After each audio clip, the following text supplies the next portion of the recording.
They moved in on a cold Saturday morning. The Donovans, David, Claire, and their 2 daughters, were looking for a new start after a long year of job changes, hospital visits, and one miscarriage they never talked about. The house in rural Massachusetts was quiet, a little worn, but charming. Claire loved the ivy that climbed the chimney. David loved the price. The kids loved the attic. No one asked why it had been empty for so long. The first few weeks were uneventful. Boxes unpacked. Furniture arranged. Photos hung, but then came the bleeding walls. It started in the hallway just outside the bathroom. Claire thought someone had spilled red paint. It trickled slowly from a crack in the plaster, dark, almost brown. When David wiped it away, it returned the next morning. Then it moved to the kitchen. Then the stairwell. The plumber found no leaks. The handyman couldn't explain the stain. That's when the whispers began. At night, Claire heard voices outside the girls' room. Muffled conversations. Too low to understand, but too loud to ignore. She checked the windows. Nothing. The kids were asleep. David was snoring. And yet, the whispers never stopped. A week later, one of the girls, Emily, age 6, screamed in her sleep. She was covered in scratches. Thin, red lines across her arms, neck, and back. She said a cold hand had pulled her out of bed. She didn't remember anything else. The doctor said it might be sleepwalking. But the Donovans didn't have a cat. And no child could scratch herself that deeply. The next night, Claire saw something standing in the hallway, tall. Too tall. Its head bent sideways, touching the ceiling. It didn't move. It didn't speak. It just watched. When she turned on the light, it was gone. By the end of the month, David stopped sleeping. He began hearing voices, in Latin, he thought. Once, he woke up outside, barefoot in the snow, not knowing how he got there. His eyes were bloodshot. His lips were cracked. He said someone was calling him, from the attic. He never went up. The air in the house turned sour. There was a smell, like rotting meat and sulfur. Furniture shifted during the night.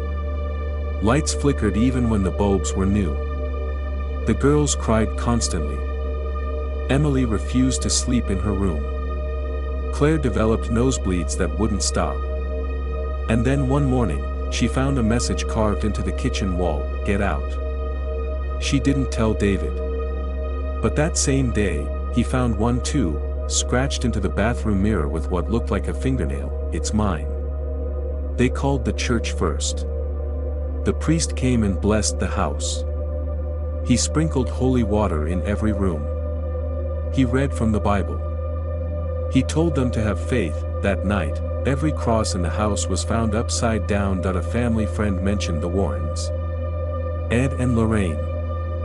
Famous for their work with the paranormal. Ghost hunters, some called them.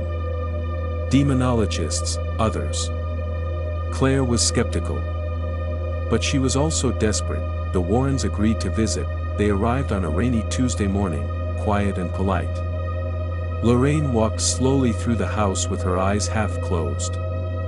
Ed followed, taking notes. Lorraine stopped at the stairwell. She said the air was wrong.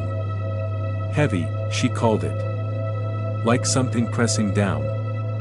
When she reached the attic, she refused to go in. She told the Donovans there was something ancient in the house. Something angry. Not a ghost. Not a spirit. Something darker, a manifestation of violent energy, Ed called it. A poltergeist. Possibly demonic. They set up cameras. Audio recorders. Trigger objects. Holy relics. That night, the house woke up, the walls knocked back when spoken to. The crucifix in the hallway snapped in half. One of the audio recorders melted, physically melted, while still plugged in, but the most chilling evidence was on the attic camera. At exactly 3:11 a.m., the lens caught movement. A black shape, crawling upside down across the ceiling. No features. Just limbs, bent the wrong way. And a mouth, wide open, never blinking. That IT stared directly into the lens for 7 seconds, then the camera shut off. Lorraine said the entity was feeding off the family's trauma. That it had been attached to the house for decades, maybe longer. She believed a violent death had occurred in the attic, something ritualistic, possibly satanic, but there were no records. No proof, just blood on the beams and whispers in the walls. The Warrens returned with a priest and a small team. They prepared for a cleansing, not quite an exorcism, but close. The moment the prayers began, the house resisted, books flew. Doors slammed. One of the assistants was thrown against the wall. David collapsed and began convulsing. His eyes rolled back. He spoke in a voice that was not his. It said, "She belongs to me." Then the house went silent. It took 3 sessions to finish the cleansing. Each one more violent than the last. When it was over, the Donovans moved out. Left everything behind. They never returned. The house was sold again 2 years later. The new owners lasted 3 months. As of today, it sits empty. Overgrown. Boards on the windows.